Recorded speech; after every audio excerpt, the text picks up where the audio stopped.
रात के 12 बजे हैं। मैं इस वक्त अपने घर की छत पर इस वक्त मौजूद हूं और एक पीटीसी देने के लिए यहां पर खड़ा हूं। आप देख रहे हैं कि पूरी दुनिया कोविड की वजह से पूरी दुनिया करा रही है। ख़ास तौर से हमारे मुल्क में बहुत बुरी सूरत हाल है। हर तरफ से एक तरह से हाहाकार मची हुई है। ऐसे में हम तमाम लोगों की ज़िम्मेदारी है कि बहैसियत एक शहरी हम तमाम लोग, जो लोग भी हैं, कोरोना गाइडलाइन का ख़्याल रखते हुए अपने अपने हिस्से की मदद लेकर के आगे आएँ और जो कुछ कर सकते हैं वो करें। इस तरह की मदद के लिए बहुत सारे लोगों ने अपने अपने कामों का ऐलान किया है। सोशल वर्कर्स ने अपने आप को आगे किया है। कुछ मोहल्लों में, कुछ इलाकों में, कुछ स्कूलों ने अपने आप को आगे किया है कि उन्होंने कोविड सेंटर में तब्दील कर दिया है। ऑक्सीजन की जो कमी इस वक्त बड़ी तेज़ी के साथ हो रही है, उसको पूरा करने के लिए RWAs ने बहुत कदम उठाए हैं। हर तरफ से इस तरह की मदद के लिए भी लोग आगे आ रहे हैं। ज़ाकिर नगर से एक बहुत अच्छी खबर आई कि डॉक्टर अक्सर शेख, जो कि एक डॉक्टर हैं, उन्होंने ओखला वासियों के लिए ख़ास तौर से एक हेल्पलाइन का ऐलान किया है और उन्होंने ये भी बताया है कि ये हेल्पलाइन सिर्फ ओखला वासियों के लिए नहीं होगी, बल्कि ये पूरे हिंदुस्तान भर से लोग इस हेल्पलाइन पर टेलीफ़ोन करके अपने मरीज़ों के हवाले से, कोरोना के हवाले से, कोविड के हवाले से उनसे हेल्प ले सकते हैं। लोग उन्हें सही मशवरा देंगे। उन्होंने अपनी एक वीडियो जारी किया है और उसमें बहुत ही कीमती मशवरे दिए हैं और उन्होंने बताया है कि किस तरह आपको और हमें पैनिक नहीं होना है, हालात का मुकाबला करना है, हिम्मत से काम लेना है और यही वक्त है कि हम सब लोग हिम्मत बनाए रहें और लोगों की मदद करते रहें। और ख़ुद की मदद ये हमारी ये है कि हम तमाम लोग कोरोना की गाइडलाइन को पालन करते हुए आगे बढ़ें। डॉक्टर अफसर शेख ने अपनी वीडियो में क्या कहा है, क्या मशवरे हमें और आपको उन्होंने दिए हैं, आइए उनका वीडियो देखते हैं और ये जानने की कोशिश करते हैं कि उनका ये जो प्लान है, जो उनका जो ऐलान है ओखला के लिए हेल्पलाइन का, वो क्या है, वो किस तरह से ओखला की मदद करना चाहती हैं, वो कैसे हिंदुस्तान के लोगों की मदद करना चाहती हैं, कोविड से परेशान हाल लोगों की मदद करना चाहती हैं। आइए हम उनके इस वीडियो में देखते हैं। हेलो दोस्तों, मेरा नाम डॉक्टर अक्सर शेख है। I work as an associate professor of community medicine in a medical college in Delhi. I'm also the founder director of Human Solidarity Foundation, which runs the Okhla COVID helpline. In addition, I also work on COVID vaccination and on COVID research. ये background इसलिए देना ज़रूरी है ताकि थोड़ा सा ये समझ में आए कि I am speaking over here as an expert on the topic. Now second wave of covid जो है वो आज हम देख रहे हैं कि पूरे भारत में उसने तबाही मचाई हुई है. रोज 2 से 3 लाख नए केसेस निकल के आ रहे हैं और हजारों की तादाद में लोग जो हैं उनकी जानें जा रही हैं. उसी तरह हम देख रहे हैं in a lot of helplines on social media कि लोग बहुत ही ज्यादा परेशान हैं.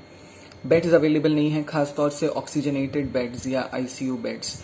उसके अलावा लोग जो हैं वो परेशान हैं ऑक्सीजन सप्लाईज के लिए, लोग परेशान हैं ड्रग्स के लिए.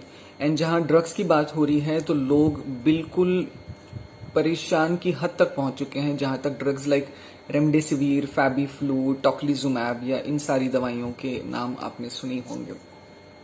उसी तरह आपको भी बहुत सारे मैसेजेस आए होंगे जिसमें लोग जो हैं वो प्लाज्मा डोनेशन के लिए रिक्वेस्ट कर रहे हैं. इसमें as a health care professional, as someone who has been working on covid for the last 1 year, let me tell you this कि a lot of research has been done on these drugs, on plasma also. और हमने ये देखा है कि जो plasma therapy है उसको देने से कोई फायदा नहीं हुआ है. जी, आपने ठीक सुना. जो प्लाज्मा थेरेपी जो शायद आपके डॉक्टर लिख रहे हैं या जिसके लिए आप भी अपने डॉक्टर को शायद बोल रहे हो, उससे कोई इम्प्रूवमेंट नहीं होती है. ये एक हार्ड फैक्ट है, इसको हमको एक्सेप्ट करना होगा. उसी तरह जहां तक रेमडेसिविर, टोक्लिजुमैब या बाकी दवाइयों का सवाल है, तो इनमें से जो अक्सर दवाइयां हैं उनमें पाया गया है कि इनसे मरीज को या तो कोई फायदा नहीं होता या बहुत ही हल्का सा फायदा होता है in reducing the stay in the hospital और समथिंग. बहुत ज्यादा मॉर्टेलिटी में कोई फर्क नहीं है, यानी कि उसमें से ऐसा नहीं है कि ये दवाई के 6 इंजेक्शन आप लगा देंगे तो आपका पेशेंट बच जाएगा या नहीं लगाएंगे तो आपका पेशेंट नहीं बचेगा. इस गिल्ट के साथ प्लीज मत जिए. आज अनफॉर्चुनेटली लोग ये कह रहे हैं कि इसके लिए कोई इलाज अवेलेबल नहीं है, तो हम जो चाहे वो ट्राई कर सकते हैं या हम जो चाहे वो मरीज को लिख के दे सकते हैं, पेशेंट के रिलेटिव्स को लिख के दे सकते हैं. तो प्लीज इस ट्रैप में मत फंसिए. Please use the evidence. This is very very important for the doctors. Just because it's a crisis situation, emergency situation, it does not give you a license to prescribe anything that you want, just because you think that it's working, especially when there is evidence that it is not working. तो ये हमेशा मैं कहती हूँ कि ताली इसमें दोनों हाथों से बज रही है। इसमें डॉक्टर्स की तो दिक्कत है ही है, इसमें मरीजों की भी परेशानी है। अक्सर हम डॉक्टर से सुनते हैं कि मरीज को ये नाम पता है और वो डॉक्टर्स को कहते हैं कि आप मेरे मरीज को रेमडेसिविर क्यों नहीं दे रहे हैं, या वो आपको इवन वायलेंट भी हो जाते हैं। तो ऐसे में मेरी रिक्वेस्ट डॉक्टर्स से भी है, मेरी रिक्वेस्ट पेशेंट से भी है कि ये जो सारी दवाइयां हैं जो कि बहुत ज़्यादा महंगी तो हैं ही लेकिन इनइफेक्टिव भी हैं, इनको प्लीज़ प्रिस्क्राइब करना बंद कीजिए। प्लीज़ अपने डॉक्टर्स को प्रेशराइज करना बंद कीजिए कि वो इन दवाइयों को आपको दे। प्लीज़ इनके पीछे भागना बंद कीजिए, इनके लिए ब्लैक मार्केटिंग करना बंद कीजिए, इनके लिए दुगनी तिगुनी कीमत देना बंद कर दीजिए। आप ये जितना करेंगे उतनी ही ज़्यादा ये दवाई रेयर होती जाएगी, उतनी ही ज़्यादा दवाई महंगी होती जाएगी, और वो भी ऐसी दवाई जो काम नहीं कर रही है। आज अगर हम किसी भी शायद छोटे बच्चे को भी पूछें कि बताइए कोविड का इलाज क्या है, तो वो रेमडेसिविर कहेगा, वो ऑक्सीजन नहीं कहेगा, वो एंटीकोएगुलेंट्स नहीं कहेगा, है ना, वो स्टीरॉइड्स नहीं कहेगा। वो इसलिए हो रहा है क्योंकि जो हम सुन रहे हैं आजकल व्हाट्सएप ग्रुप्स पर, ये उससे यही समझ में आ रहा है कि रेमडेसिविर एक रामबाण इलाज है, जबकि वो इफेक्टिव ही नहीं है अब तक की स्टडीज में, तो हम यही कह सकते हैं। तो प्लीज़ इस सिचुएशन में रेमडेसिविर के लिए या प्लाज्मा के लिए या टोक्लिजुमैब या फैबीफ्लू, इन सब दवाइयों के लिए पैनिक मत कीजिए। इसका इलाज बहुत ही सिंपल है। इसका इलाज बेसिकली ऑक्सीजन है, स्टेरॉइड्स हैं, एंटीकोएगुलेंट्स हैं एंड क्रिटिकल केयर या आईसीयू केयर है।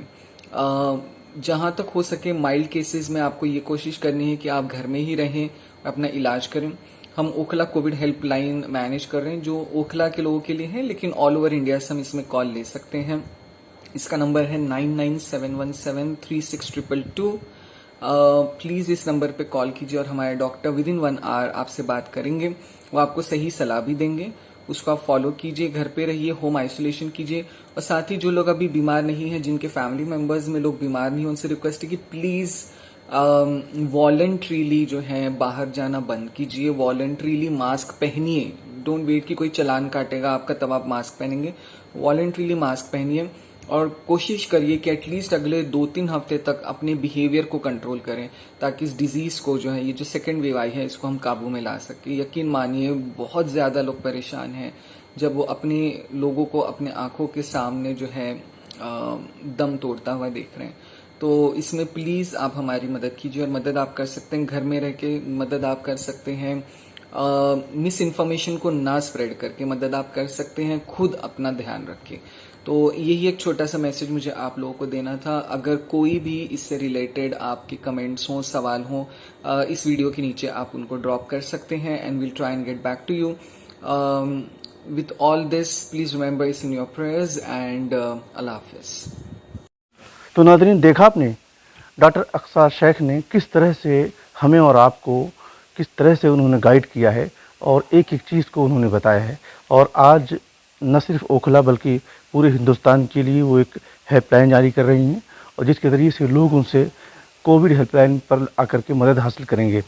मैंने डॉक्टर अक्सा शेख का नाम लिखने से पहले कौन है डॉक्टर अक्सा शेख लिखा है, कभी आपने गौर किया? इसका लिखने का मेरा एक मकसद था। मैं आपको बता दूं कि डॉक्टर अक्सा शेख एक आम लेडी नहीं है, बल्कि वो एक ट्रांसजेंडर हैं, तीसरी जिन्स हैं।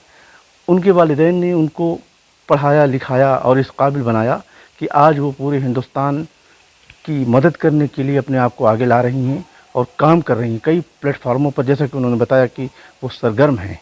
मैं आप तमाम लोगों तक एक बात और भी कहना चाहूँगा कि मुआशरे के अंदर जो लोग भी हैं, जैसे भी हैं, और इंसानों की कदर करना हम सीखें। अगर हमारे मुआशरे में कहीं इस तरह के बच्चे मिलते हैं तो उनको गिरी नज़र से न देखें, बल्कि उनको भी उसी तरह की सहूलियात फराहम करने की हमें कोशिश करनी चाहिए, जिस तरह से डॉक्टर अक्सा शेख आज हमारे दरमियान एक उम्मीद की किरण बनकर उभरी हैं। इसी पर किसी शायर ने कहा था कि पत्थर की भी तकदीर समझ सकती है, शर्त यह है कि सलीके से तराशा जाए। आज बस इतना ही। आप अपना ख्याल रखिए।